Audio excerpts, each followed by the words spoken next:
आज हम एक ऐसे विषय पर बात करने जा रहे हैं जो हर म्यूचुअल फंड निवेशक के लिए बेहद महत्वपूर्ण है। जब हम म्यूचुअल फंड में निवेश करते हैं तो हमारा मुख्य उद्देश्य सही रिटर्न प्राप्त करना और अपने पैसे को सुरक्षित रखना होता है। लेकिन क्या आपने कभी सोचा है कि किसी म्यूचुअल फंड की परफॉर्मेंस और जोखिम का सही आकलन कैसे किया जाता है? इसका जवाब छिपा है दो बेहद अहम टर्म्स में, अल्फा और बीटा। अगर आप म्यूचुअल फंड में निवेश करते हैं या करने की सोच रहे हैं तो इन टर्म्स को समझना आपके लिए अनिवार्य है। चलिए अब इस चर्चा को विस्तार से समझते हैं और जानते हैं कि म्यूचुअल फंड में अल्फा और बीटा क्या होते हैं, ये क्यों महत्वपूर्ण हैं, और इन्हें सही तरीके से समझकर आप अपने निवेश को बेहतर और सुरक्षित कैसे बना सकते हैं। मित्रों, म्यूचुअल फंड की दुनिया में अल्फा और बीटा को लेकर बहुत कुछ कहा जाता है, लेकिन इसे आसान भाषा में समझाने के लिए हम इसे आपके सामने उदाहरण के साथ रखेंगे।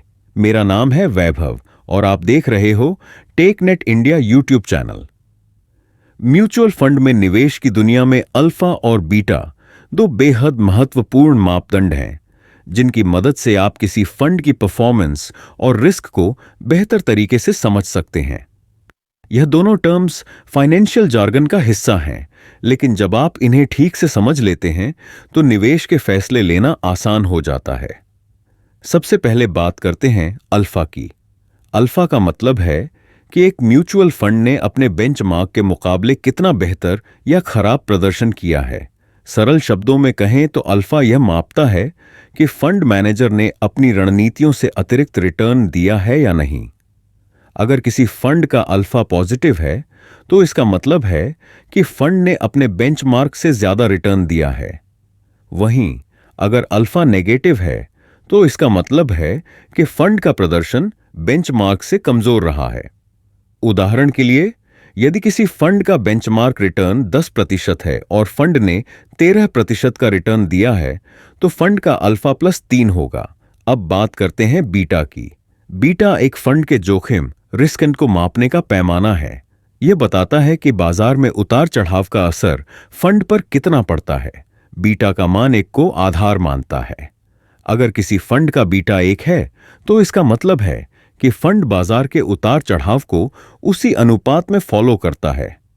अगर बीटा 1 से ज्यादा है तो यह बताता है कि फंड में बाजार से ज्यादा जोखिम है, और अगर बीटा 1 से कम है तो इसका मतलब है कि फंड अपेक्षाकृत सुरक्षित है। उदाहरण के लिए, अगर फंड का बीटा 1.2 है और बाजार में 10% का उछाल आता है तो फंड में 12% का उछाल आ सकता है। इसी तरह गिरावट के समय भी फंड में ज्यादा गिरावट हो सकती है। इन दोनों टर्म्स का उपयोग म्यूचुअल फंड के प्रदर्शन और जोखिम का विश्लेषण करने के लिए किया जाता है। अल्फा और बीटा निवेशकों को यह समझने में मदद करते हैं कि फंड उनकी जरूरतों और जोखिम सहने की क्षमता के अनुरूप है या नहीं। उदाहरण के लिए, अगर आप कम जोखिम लेना चाहते हैं तो आपको ऐसे फंड में निवेश करना चाहिए जिसका बीटा कम हो। वहीं अगर आप ज्यादा रिटर्न की उम्मीद कर रहे हैं और जोखिम लेने के लिए तैयार हैं तो उच्च बीटा वाले फंड पर विचार कर सकते हैं। अल्फा और बीटा को समझने के लिए आपको म्यूचुअल फंड की तथ्यों और डेटा पर ध्यान देना होगा। आज के समय में कई ऑनलाइन प्लेटफॉर्म जैसे ग्रो, जीरोधा और AMFE पर आप किसी भी फंड का अल्फा और बीटा चेक कर सकते हैं। ये आंकड़े आपको यह तय करने में मदद करते हैं कि आपको कौन सा फंड चुनना चाहिए, लेकिन ध्यान रखें, सिर्फ अल्फा और बीटा के आधार पर निवेश का फैसला न करें। आपको फंड की अन्य चीजों जैसे expense ratio, AUM, fund manager का अनुभव और फंड की ऐतिहासिक परफॉर्मेंस को भी ध्यान में रखना चाहिए। सही जानकारी के साथ निवेश करना हमेशा फायदेमंद होता है। तो दोस्तों, अगर आप म्यूचुअल फंड में निवेश करने की सोच रहे हैं तो अल्फा और बीटा का विश्लेषण करना न भूलें। यह न केवल आपको सही फंड चुनने में मदद करेगा, बल्कि आपके निवेश को भी सही दिशा देगा।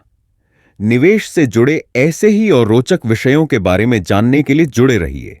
यह निवेश की सलाह नहीं है। शेयर बाजार में निवेश जोखिमों के अधीन है। निवेश करने से पहले किसी एडवाइजर की सलाह जरूर लें। अगर आपको यह जानकारी उपयोगी लगी हो तो इस वीडियो को लाइक करें, चैनल को सब्सक्राइब करें और बेल आइकन दबाएं ताकि आप हमारी अगली वीडियो की नोटिफिकेशन सबसे पहले पा सकें।